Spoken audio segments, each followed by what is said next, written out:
Video ini merupakan video lanjutan dari video sebelumnya tentang pembuatan jadwal dan bagan pertandingan sistem setengah kompetisi.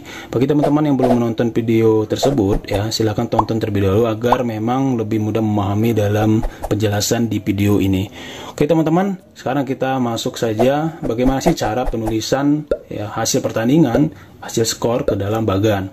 Sebelumnya teman-teman ya, saya akan terlebih dahulu mengulang kembali bagaimana cara menghitung jumlah pertandingan tiap peserta, yaitu dengan menggunakan rumus N-1. Di sini saya menggunakan bagan 4 peserta ya teman-teman ya. Jadi saya perkecil, yang kemarin saya buat 6 peserta, ini saya buat hanya 4 peserta agar memang lebih cepat dan dalam penghitungan skor dan rankingnya. Nah, berarti kalau pesertanya 4, berarti 4 kurang 1, berarti hasilnya 3. Berarti tiap peserta ini bertanding sebanyak 3 kali ya.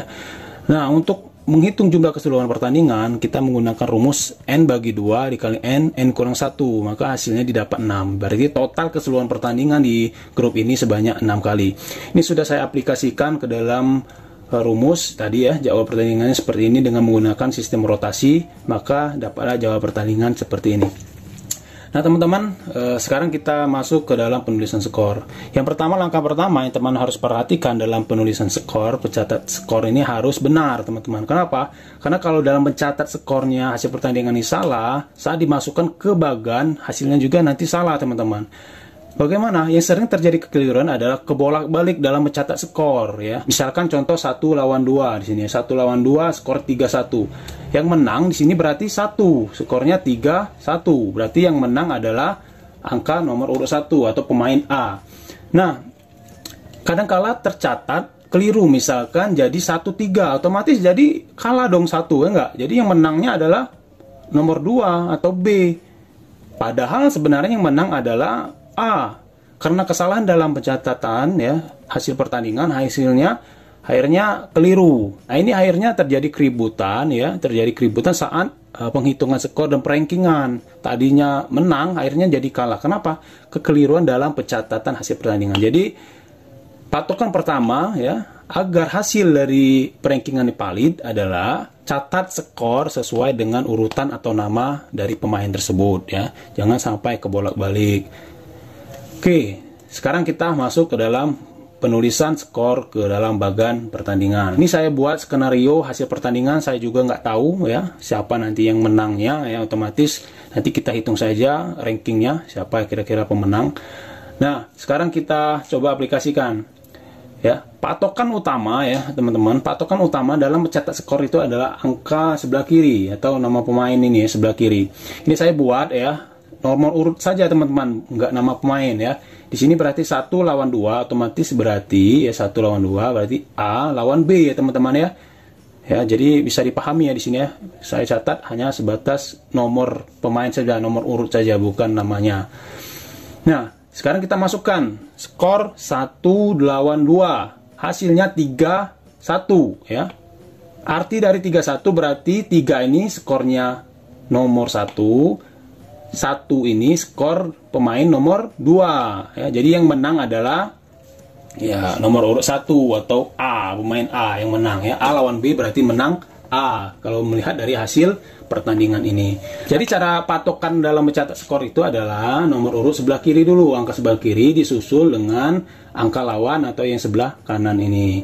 Nah, sekarang kita coba 1 lawan 2 di sini berarti angka sebelah kiri 1 lawan 2. Hasilnya 3-1, maka kita catat dulu patokannya. Jadi angka sebelah kiri 3-1 ya teman-teman ya. Jangan kebalik, kalau kita catat 1-3 berarti salah dong ya, berarti 2 yang menangnya 3-1. Nah, kita agar lebih gampang ya, kita catat dulu saja ya seluruh ya pemain 1 dulu, lawannya siapa saja ya. Nah, selesai satu pemain baru pemain lain ya, pemain nomor 2, 3 dan berikutnya. Oke, kita catat dulu 1 lawan 3. 1 lawan 3, kita lihat di sini hasil pertandingan 1 lawan 3, hasilnya 2-3. Jadi kita catat di sini 2-3 ya. Jadi patokannya angka sebelah kiri dulu. Sekarang 1 lawan 4. Oke. Kita lihat 1 lawan 4. Kita mana hasilnya 3-2. Kita catat dulu hasil atau skor dari yang sebelah kiri. 1 ya, dapat 3 skornya. Ya, sebelah atas ini dapat skor 2. Oke. Cukup berarti ya. Satu pemain ini sudah selesai skornya dicatat. Sekarang kita lanjut ke nomor 2. Kita catat dulu dari angka sebelah kiri. 2 lawan 1. Oke. 2 lawan 1 sama saja berarti 1 dengan 2 ya. Berarti sudah hasil pertandingan sudah kita catat tadi teman-teman. Kalau kita mau lihat lagi ya kita balik lagi ke sini. Berarti 2 lawan 1 berarti catat dulu angka yang didapat oleh 2. Berarti 1 3 ya. Sebenarnya kita balikan saja dari sini ya. 1 2 lawan 1 berarti di sini 2 angkanya dapat 1, satunya dapat skor 3 ya. Nah, selanjutnya 2 lawan 3 ya. 2 lawan 3 hasilnya 3-0 ya. Sekarang kita catat angka yang dapat dari sebelah kiri dulu. 3 sama dengan 3-0 berarti 3 dulu ya. Kita catat baru angka yang di atas 3-0. Oke. Selanjutnya 2 lawan 4. 2 lawan 4 sini ya, sini ya teman-teman. 2 lawan 4 berarti kita lihat 2 lawan 4 ya, berarti ke sini ke samping ya. 2 lawan 4. Angka 2 berapa? Skornya dapat 1 ya, berarti 1. Oke. 4 dapat skor 3 berarti 1 3. Oke. Sekarang kita lanjut ke main nomor 3. 3 ini skornya 3 lawan 1 ya. 3 lawan 1 hasilnya. Nah, ini teman-teman, 3 lawan 1 ke samping.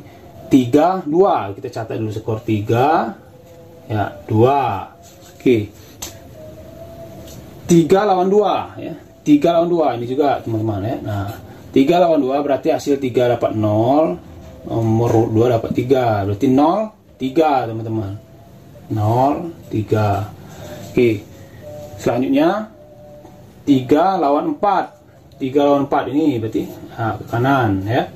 3 nya dapat skor 2, 4 nya lawan 3 berarti 2 3. Oke teman-teman. Nah sekarang lanjut lagi 4 lawan 1 ya. 4 lawan 1 ini ya. 4 lawan 1. Oke. 4 lawan 1 berarti 2 3. Oke. 4 lawan 2 ya. 4 lawan 2 di sini catatnya. 4 lawan 2. Ya ini. 4 lawan 2 berarti kita kasih tanda ke atas, di atas. 4 lawan 2 3 1. Berarti kan tadi sudah dihitung ya.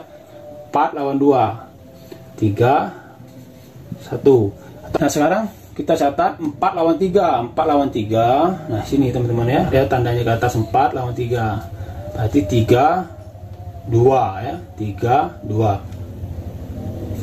3 2. Oke. Ini skor ya, teman-teman. Harus dicatat ya. Teman-teman, ini skor ini harus dicatat. Jangan ditulis hanya menang. Misal kita kasih poin 1 saja di sini.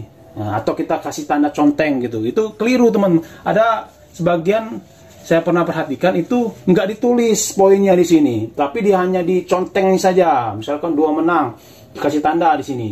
Dia tulis 1 gitu kan. Karena yang 1 lawan 2 menang dia tulis 1. Sini 1 lawan 3 menang, misalkan tetap 1 tulis 1. Angka yang menang saja yang ditulis. Keliru.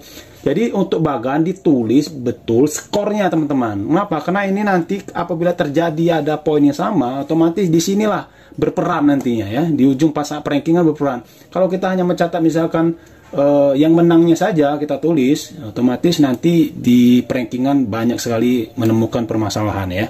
Jadi skornya berapa kali dia menang? 1 2, berarti 2 kali menang di sini ya teman ya. 2. Sekarang kita tulis juga yang nomor 2 berapa kali? 1. Ya, berarti dia cuma menang 1 kali. Di sini nomor 3 1 kali juga teman-teman. Yang ini 2 kali menang. Oke. Nah, di sini kan kelihatan teman-teman. Mulai kelihatan bahwa terjadi ya jumlah menang yang sama ya. Sekarang kita masukkan dulu skor kalahnya dulu ya. Skor skalanya berarti kalau menang 1 kali, 2 kali berarti kalahnya 1 kali. Ini kalau menangnya 1 kali berarti kalahnya 2 kali. Kita itu saja ya. Kalahnya 2 kali berarti kalahnya 2 kali. Yang ini kalahnya 1 kali.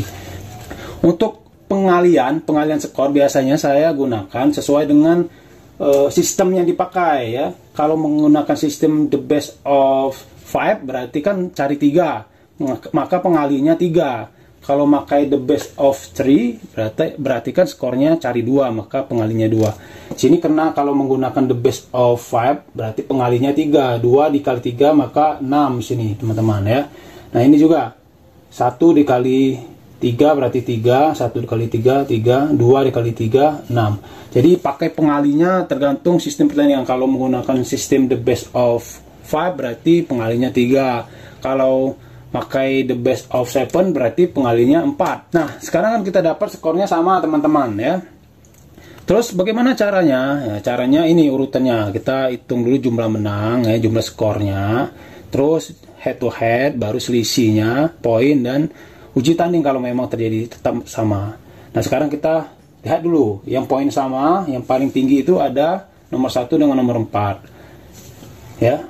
Jadi sekarang kita lihat head to headnya ya, berarti 1 dengan 4 itu menang siapa ya teman-teman ya. 1 dengan 4 itu menang siapa, kita lihat pertandingan 1 dengan 4, 1 lawan 4, skornya 3-2 ya, otomatis berarti yang menang adalah 1 atau pemain A ya.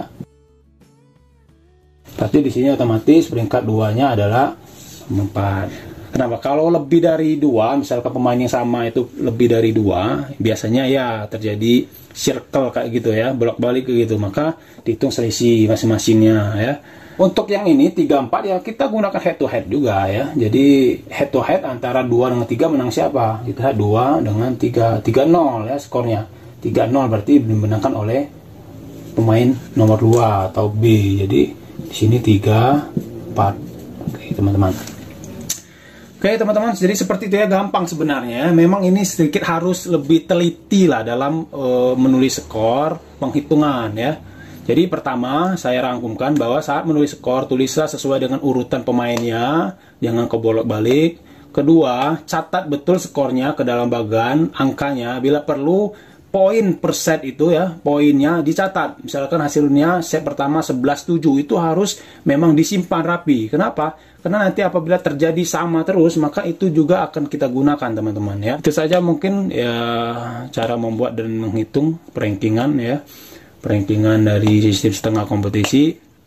Kalau memang ada kasus-kasus atau permasalahan, boleh silakan ditulis di kolom komentar. Nanti kita akan bahas. Terima kasih teman-teman. Sampai berjumpa di video selanjutnya. Assalamualaikum warahmatullahi wabarakatuh.